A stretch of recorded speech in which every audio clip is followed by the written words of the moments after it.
What's up, guys? Shay Stevens here, PDGA number 77522, and today we're taking a look at the first offering from the Simon line, the Axiom Neutron Time-Lapse. Let's get to it.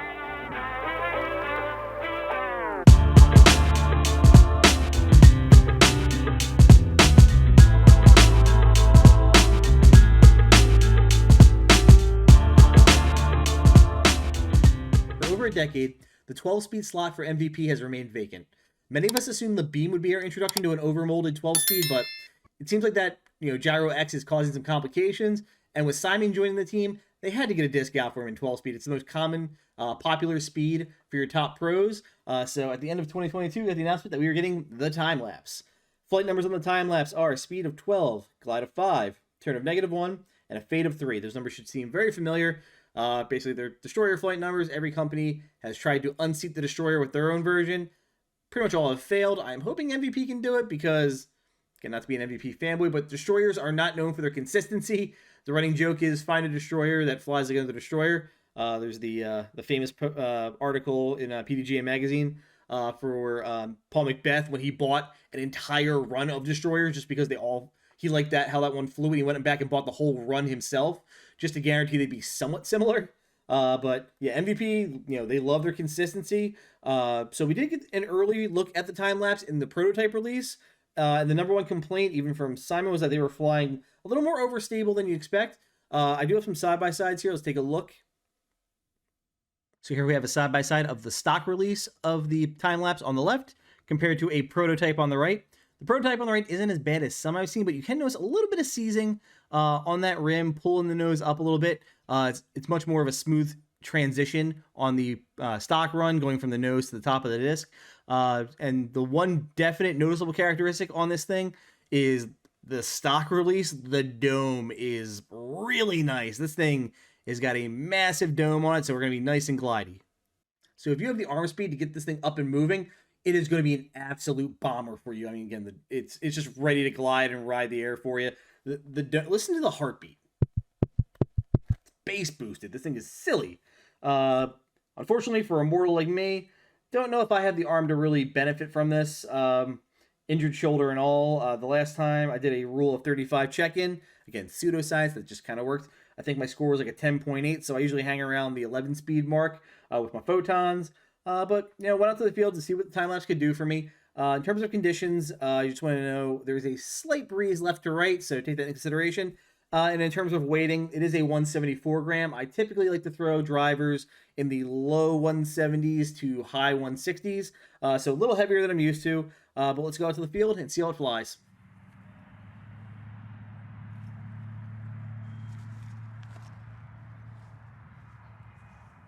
Dagger.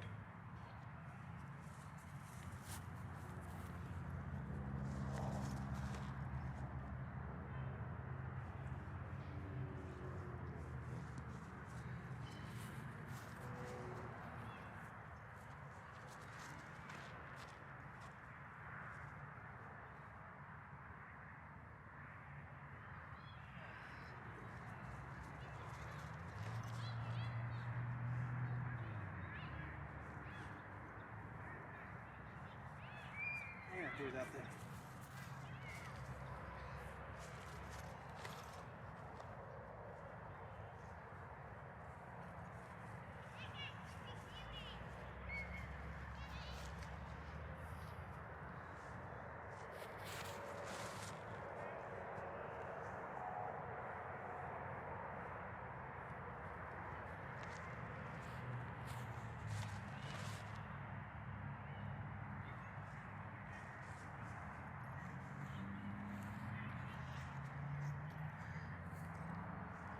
All right, everyone. Desperate times call for stupid measures. If I die doing this, someone sent this Simon, it better make shot of the day. I have not 360'd in at least 5 years.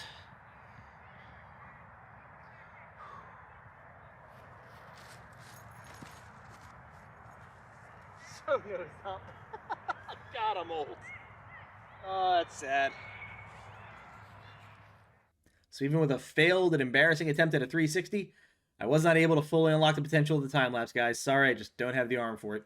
I gotta say, it does shoot out of your hand really nice. I was getting out to 340, 350 pretty comfortably. One thing I've noticed compared to some of the reviews of the prototype that I saw, the hyzer finish isn't just like the prototypes would just, the minute they went to hyzer, boom, ground hard, 90 degrees.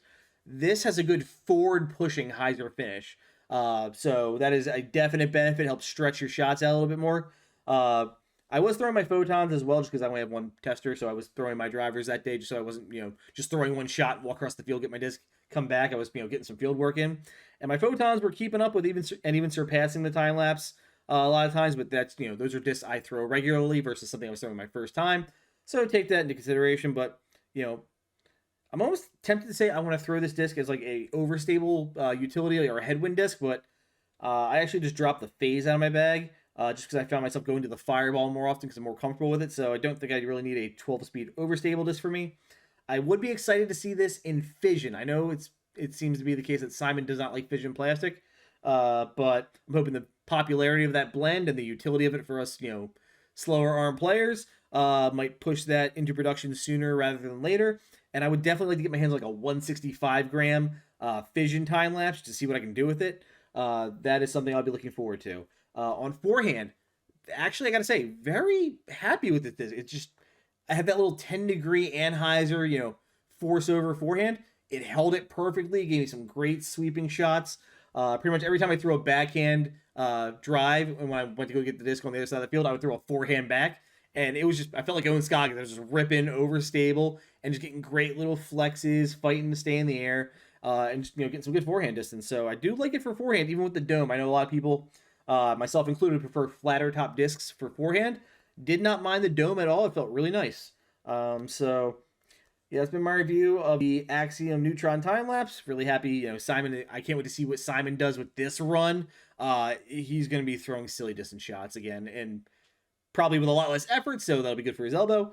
But yeah, unfortunately, guys, this one is not for me, and actually, I am giving it away. Since I can't throw it, I want somebody else to put this thing in the air. I have washed my shame from the field off it. There is a little blemish here because I threw a thumber with it once, so I have a little blemish up in the corner, so it's like field testing mark. I'll wipe my fingerprints off it from this review, but yeah, I'm giving this away to somebody. I do have to wait, though, until the official release of this, which I believe is Black Friday, so I'll be doing the drawing as soon as I'm able to. But if you want to win this time lapse from me, 174 gram, green rim, gray core, all you gotta do is comment down below and tell me what is the highest speed disc in your bag currently. So just tell me that, and when I'm able to, I'll do the drawing, and I'll be sending this to somebody. So look out for that. And as always, guys, I want to thank you for all your support. If you have any questions for me, reach out. I'll do my best to answer them. Take care. Thank you to my sponsors. For all your disc golf needs, check out Phoenix Discs and Foundation Disc Golf.